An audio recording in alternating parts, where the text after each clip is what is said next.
नमस्कार मित्रांनो, कलम 302 क्राईम या यूट्यूब चॅनलमध्ये तुमच्या सर्वांचे स्वागत आहे. आजच्या घटनेची सुरुवात उत्तर प्रदेशमध्ये मेरठ जिल्ह्यातून होते. मेरठ जिल्ह्यामध्ये चबला नावाचं एक छोटंसं गाव आहे. याच गावामध्ये राहणारा राहुल चौरसिया. या राहुल चौरसियाचं वय 26 वर्ष होतं. शेती करायचा, शेतीमध्ये त्याचे चांगलं उत्पन्न यायचं. आंब्याची बाग होती, संत्र्याची बाग, त्याच्यामुळे चांगला पैसा त्याच्या हातात पडायचा. पण याचं वय 26 वर्ष झालं, अजूनपर्यंत लग्न झालेलं नव्हतं. हा त्याच्या बहिणीसोबत राहायचा. या राहुल चौरसियामध्ये एकच कमी होती, जी की याचा एक डोळा काळा होता आणि चेहरा काळा होता. याच्यामुळे याला कोणी पोरगी देत नव्हतं. आता याला भरपूर टेन्शन यायचं या सगळ्याचं. पण याच्यापेक्षा जास्त त्याला वाईट काय वाटायचं की त्याच्या गावातली त्याला नावं ठेवत आहेत, ताणे मारत आहेत. या सगळ्याचं टेन्शन घेऊन राहुल चौरसिया आता दारू पिऊ लागला होता. दारूच्या एवढा आहारी गेला होता की तो जर 2-3 तासांनी त्याच्या मित्रांना बोलवायचा आणि शेतामध्ये बसून दारू प्यायचा. हे सगळं बघून गावातली लोक त्याला अजूनच नावं ठेवायची, कारण याने त्याच्या बहिणीचं लग्न लावून दिलं नव्हतं आणि हा दारू पिऊन घरी जायचा. त्यांना वाटायचं की त्याच्या बहिणीसोबत हा काय वाईट काम करू नये. आता त्यांची शंका पण बरोबर होती. याने पुढे चालून तेच केलं जे की नको करायला पाहिजे होतं. त्याच्या बहिणीसोबत त्याने अशी काही घटना केली ती तुम्हाला मी या व्हिडिओमध्ये सांगणार आहे. पण ज्या वेळेला समाज म्हणायचा की बहिणीचं लग्न लावून दे, त्यावेळेला म्हणायचं की तुझ्या यारासोबत लावून देतो का. म्हणजे याला कशाचं टेन्शन नव्हतं. राहुल चौरसिया विचार करायचं की माझं झालं नाही, हिचं कुठं बघत बसू. म्हणजे एक प्रकारे याने त्याच्या मनामधून पूर्ण आशा सोडून दिली होती. त्याच्या मनामध्ये खंत राहिली होती की त्याचं लग्न झालं नाही. का होत नाही? आता का होत नाही मी तुम्हाला त्याचं सुरुवातीलाच कारण सांगितलं होतं. आता पुढे चालून हा राहुल चौरसिया त्याच्या कुटुंबामध्ये अशी काही घटना घडवून आणणार होता ते अजून कोणालाच माहीत नव्हतं. तारीख होती 10 एप्रिल 2026ची. सकाळचे 10 वाजलेले असतील. सकाळच्या 10 वाजता राहुल चौरसिया सकाळी निघून गेला रानामध्ये शेती करण्यासाठी, कारण पैसा पण कमवायचा होता. अय्याशी करायसाठी, दारू प्यायसाठी पैसा तर लागणारच आहे. तो आता ज्यावेळेला तिकडे गेला त्यावेळेला दारू पीत बसला. राहुल चौरसिया त्याच्या बहिणीला सांगून तर गेला होता की मी शेतामध्ये जाऊन काम करतोय, पण शेतामध्ये जाऊन त्याच्या मित्राला बोलवून तासनतास दारू पीत बसला. तोपर्यंत पितो दारू जोपर्यंत त्याच्या डोळ्यापुढे अंधारी येत नाही. दुसरीकडे त्याची बहीण रेश्मा घरामध्ये काम करत बसली होती. सकाळचे 10 वाजता त्या रेश्मापाशी तिच्या शेजारी राहणारी एक महिला येते. दिसायला सुंदर होती, पण विधवा महिला होती. तिला 2 पोरं. आता या मुलांचं शिक्षण पाणी करायचं सगळी जबाबदारी या महिलेवरती आली होती. कपिला नावाची ही महिला काही वेळानंतर त्या रेश्मापाशी येते आणि म्हणते की मला थोडे 5,000 रुपये पाहिजे होते. त्यावेळेला ही रेश्मा तिला म्हणते की माझ्यापाशी तर पैसे नाहीत. ही कपिला तिला म्हणते तुझ्या भावापाशी एवढा पैसा आहे, थोडाफार पैसा नाही का देऊ शकत? मी उसनं मागते, मी काय बुडवणार आहे का पैसे? रेश्मा तिला म्हणते की सगळं खरं आहे, पण हे सगळं व्यवहार माझ्याकडे नाहीत, माझ्या भावाकडे आहेत. माझं म्हणणं एवढंच आहे की रिश्ते नाते यांच्यामध्ये पैसे अजिबात येऊ द्यायला पाहिजे, त्याच्यामुळे नातं खराब होतं. मी काय व्यवहार करत नाही, भावाला विचारा, असं म्हणून ती रेश्मा त्या कपिलाला त्या ठिकाणाहून लावून देते. आता ही महिला कपिला त्या ठिकाणाहून निघून गेली, पण तिचं लक्ष कायम रेश्माच्या घराकडेच होते. तिचा भाऊ कधी येतोय असं बघत बघत सायंकाळचे 4 वाजल्या. ती घरामध्ये काम करत बसलेली होती. त्यावेळेला तिचा दरवाजा वाजतो. दरवाजा उघडते, त्यावेळेला बघते तर तिचा भाऊ राहुल दरवाजामध्ये उभा आहे. दारूच्या नशेमध्ये फुलला आहे. ती त्याला शिव्या देते आणि म्हणते की तुझ्यासाठी आपल्या घरच्यांनी एवढी मोठी संपत्ती ठेवली आणि तू असा करून पैसा उडवतोय, हे काय तुझ्यासाठी शोभत नाही. आता हा राहुल तिला म्हणतो की सगळी कामं सोड, रूममध्ये चल, माझ्याकडे एक तुझ्यासाठी काम आहे. रेश्माच्या लक्षात आलं होतं हा नशेमध्ये आहे, काही वाईट काम करू नये माझ्यापाशी. त्यामुळे रेश्मा म्हणते की नाही मला काम आहे, मी येत नाही. पण राहुल तिला सारखा म्हणायचा चल काम आहे, चल काम आहे. याची नियत त्यावेळेला खराब झालेली होती. राहुलचं डोकं फिरलं होतं, त्याची नियत खराब झाली होती. त्यामुळे अशा व्यक्तीसोबत जाणं रेश्माला बरोबर वाटलं नाही. ती त्याला टाळत होती. आता हे सगळं घडत असताना ती कपिला नावाची शेजारची महिला यांच्या दरवाजामध्ये येऊन उभा राहते. राहुल बघतो तिच्याकडे. या नशेमध्ये होता, त्याची नियत खराब होती. ज्या वेळेला राहुल बघतो की त्यांच्या दरवाजामध्ये कोणीतरी उभा आहे. नशेमध्ये होता, त्याला समजत नाही, चेहरा काय दिसत नाही, पण तो तिच्या शरीराकडे बघत होता, जे की नागिनीवनी शरीर होतं. दिसायला एकदम सुंदर अशी ॲट्रॅक्टिव्ह महिला होती. तो तिच्या चेहऱ्याकडे बघतो तर कपिला होती. आता कपिला त्या रेश्माला म्हणते की तू जरा 2 मिनिट थांब, मी याला रूममध्ये घेऊन समजावून येते. रेश्माला सांगून कपिला तिच्या भावाला घेऊन रूममध्ये जाते. त्यावेळेला ती त्याला म्हणते की मला ना 5-6 हजार रुपयाची गरज आहे. माझी परिस्थिती तुला माहिती आहे. माझा पती गेला तेव्हापासून माझ्या पोरांची जबाबदारी माझ्यावरती आली. आता यांच्या शाळेची फी भरायची आहे, त्याच्यासाठी माझ्यापाशी पैसा नाही. जर तू 5 ते 6 हजार रुपये दिले असते तर मला बरं झालं असतं. ज्यावेळेला कपिला राहुलला असं म्हणते त्यावेळेला राहुलच्या मनामध्ये वेगळेच विचार येऊ लागतात. तो तिच्या शरीराकडे निहाळत होता. तिच्या शरीराकडे बघत बघत राहुल म्हणतो, पैसा द्यायला तर काय नाही हो, उसनं काय मी तुला असं देईल पैसे. फक्त तुला एक काम करावं लागेल, मला तुझ्यासोबत वेळ घालवायची आहे. ज्यावेळेला राहुलच्या तोंडातून असे शब्द ऐकते त्यावेळेला ही कपिला थोडीशी हैराण होते. तिला जे पाहिजे होतं ते तर मिळत होतं, पण वेगळ्या गोष्टीसाठी. आता राहुल म्हणतो, विचार काय करताय? हे बघ, तुझा पती जाऊन 4-5 वर्ष झाली. तसंही तुझंही शरीर अजूनपर्यंत धडधाकट आहे. त्याचा काहीतरी फायदा करून घे. मी तुला पैसा देईल, तुझा खर्च उचलेल. फक्त तू मला करू देत जा, बाकी काही नाही. त्यावेळेला ती कपिला त्याला होकार देते. राहुल त्याच्या खिशातून 5 ते 6 हजार रुपये काढून या कपिलाच्या हातात ठेवतो. कपिला म्हणते की सायंकाळचे 7-8 वाजता घरी ये. त्यावेळेला तुला जे करायचं ते कर. असं म्हणून ती त्या ठिकाणाहून निघून जाते. हा राहुल बाहेर येतो रूमच्या. रेश्माला सांगतो की जेवण वाढ. रेश्मा जेवण वाढते आणि हा तिच्या रूममध्ये जाऊन झोपी जातो. सायंकाळचे 8-9 वाजता याची नशा उतरते. त्यावेळेला त्याच्या लक्षात येतं की याने त्या कपिलासोबत काही व्यवहार केला होता. तो रात्रीचे 9-9:30 वाजता कपिलाच्या दरवाजापाशी जाऊन उभा राहतो. कपिला त्याला बघते. तिची 2 पोरं जेवण करत होती. त्याला हाताने इशारा करते की थांब जरा 2 मिनटं. पोरांना जेवण घालते. ही जेवण घालून झालं की त्यांना रूममध्ये जाऊन लॉक करून झोपी घालून जाते. या राहुलपाशी येते.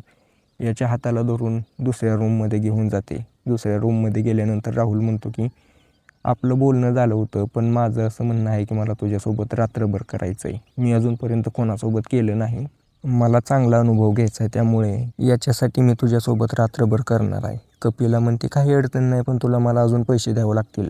आता हा राहुल त्याच्या खिशातून 4 हजार रुपये काढतो अजून आणि त्या कपिलाच्या हातात टेकवतो. टोटल 10 हजार रुपये झाले होते. आता हे दोघं त्या ठिकाणी ते करू लागतात जे की त्यांना नको करायला पाहिजे होतं. यांच्या दोघांमध्ये एक नातं होतं. भले शेजारी असू द्या, पण ते भावकीतलं नातं होतं. चुकीचं हे काम करत होते. दोघांचं मन भरेपर्यंत दोघांनी केलं.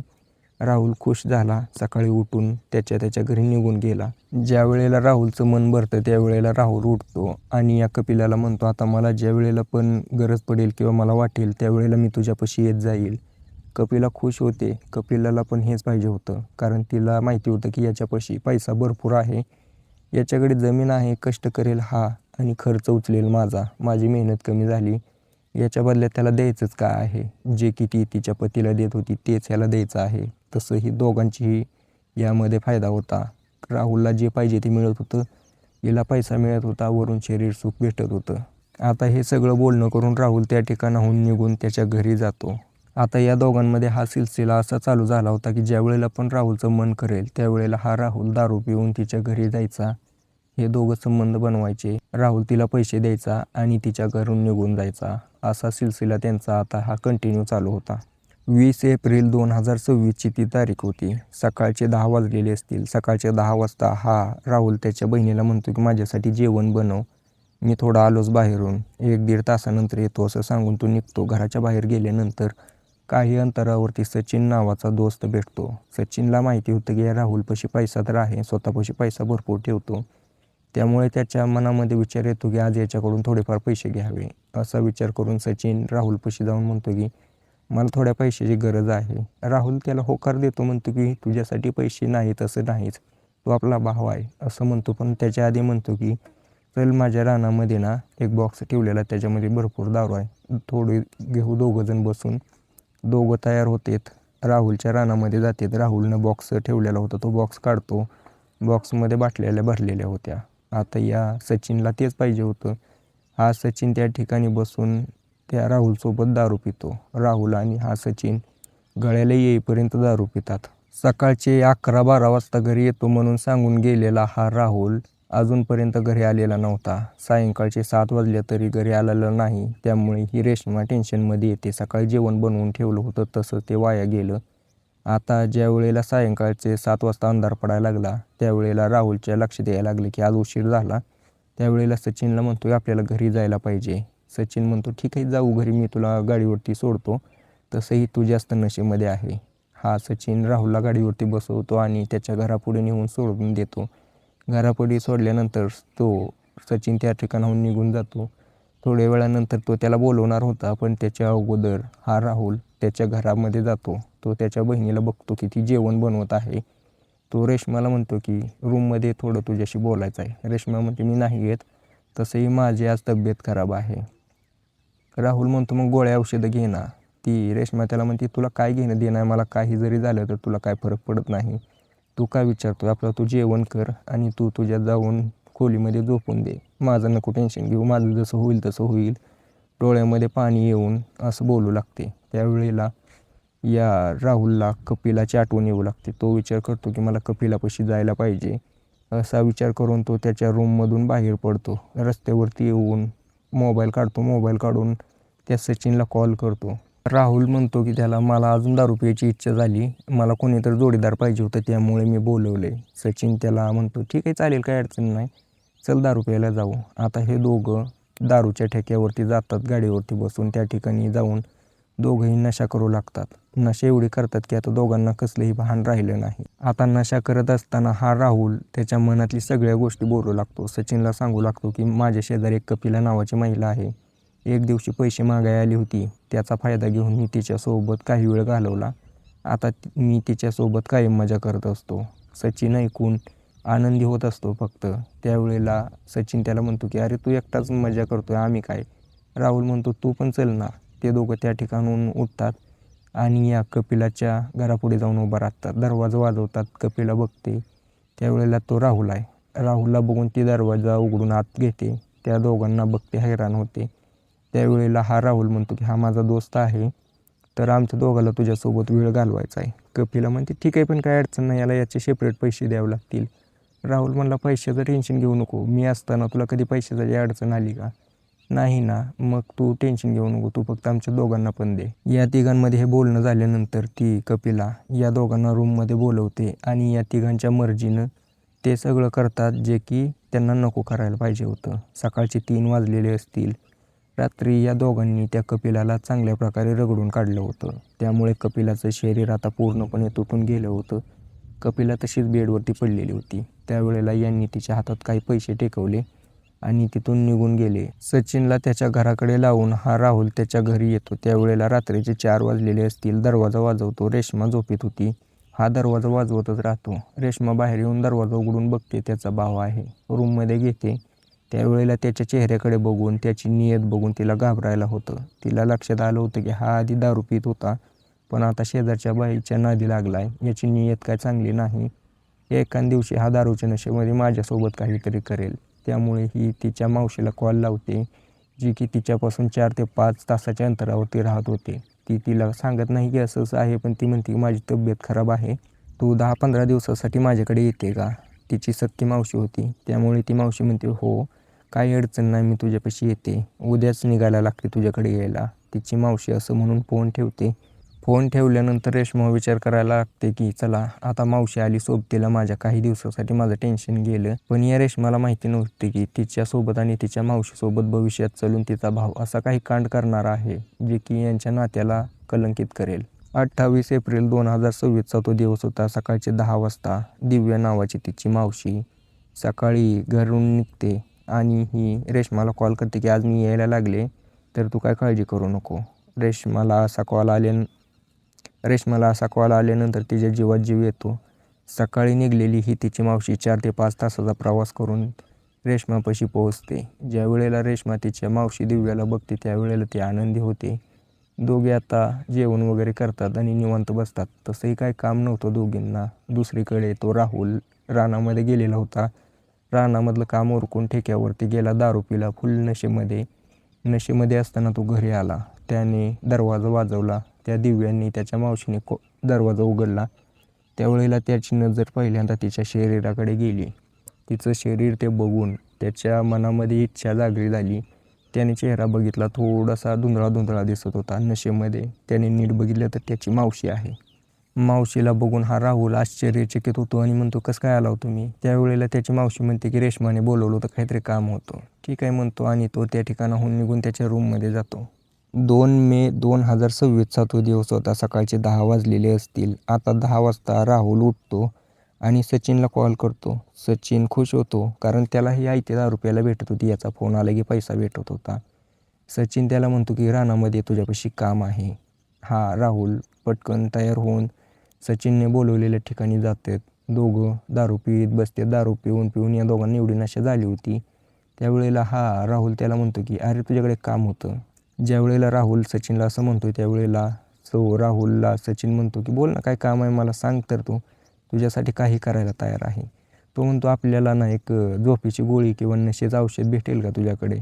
त्यावेळेला म्हणतो की तुला काय करायचं आहे त्याच्याबद्दल सांग, काय करतो त्या औषधाने तू? राहुल म्हणतो तुला काय करायचं आहे, तू फक्त भेटत असेल तर सांग, बाकीच्या चौकशा करू नको. आता जो राहुलचा मित्र सचिन आहे तो त्याला म्हणतो ठीक आहे भेटून जाईल, काय अडचण नाही. आता दोघं त्या ठिकाणाहून उठून जातात. उठून गेल्यानंतर सचिन त्याचा मित्र एक होता मेडिकल चालवणारा सुभाष नावाचा, या सुभाषला कॉल करतो. तो विचारतो आहे का असं औषध? तो म्हणतो आहे, तू ये घेऊन जा.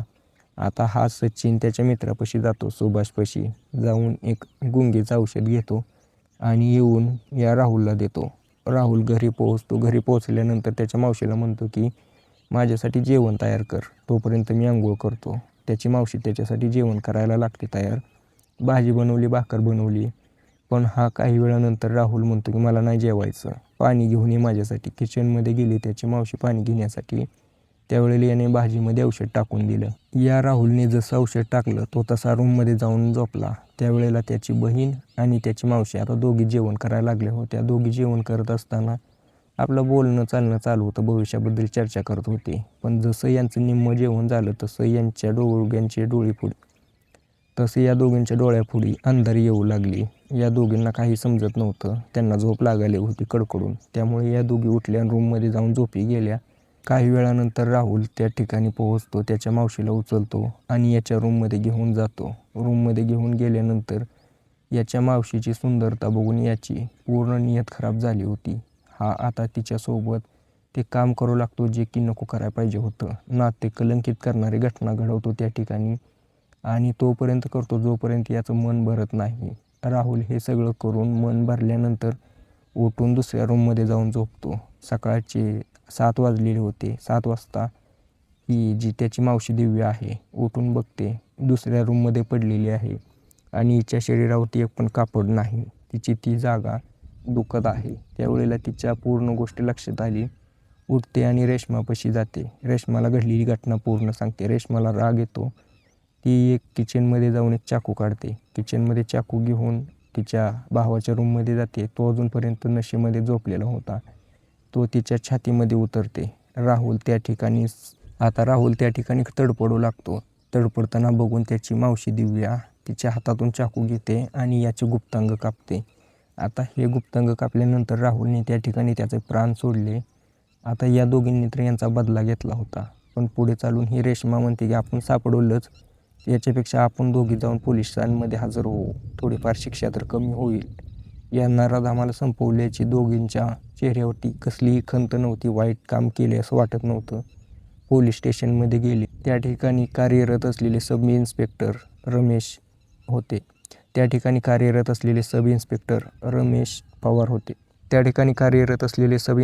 पवार साहेब होते. त्या ठिकाणी त्यांच्यापाशी जाऊन ते कापलेलं एक गुप्तांग त्या ठिकाणी ठेवतात, चाकू ठेवतात आणि म्हणतात की मी माझ्या भावाचा, त्या ठिकाणी रेश्मा सांगू लागते की मी माझ्या भावाला संपले, अशी घटना घडली होती, त्याच्यामुळे मी ही ॲक्शन घेतली. पोलीस त्यांना विचारू लागतात की काय झालं होतं नेमकं सांगा. त्यावेळेला तिने घडलेली पूर्ण घटना सांगितली. पोलीस यांच्या घरी पोहोचतात. त्या ठिकाणी राहुलची बॉडी पडलेली होती. पोस्टमॉर्टमसाठी घेतात आणि या दोघींवरती गंभीर कलमांतर्गत गुन्हा दाखल करतात. पुढे चालून भविष्यात समजेल की दोघींवरती काय कारवाई होईल. पण या दोघींनी जे केलं ते बरोबर होतं का चुकीचं होतं, मला कमेंट करून नक्की सांगा. कायदा हातात घ्यायला पाहिजे होता का नाही हे पण कमेंट करा. जर व्हिडिओ आवडत असतील तर व्हिडिओ लाईक करून चॅनल सबस्क्राईब नक्की करा.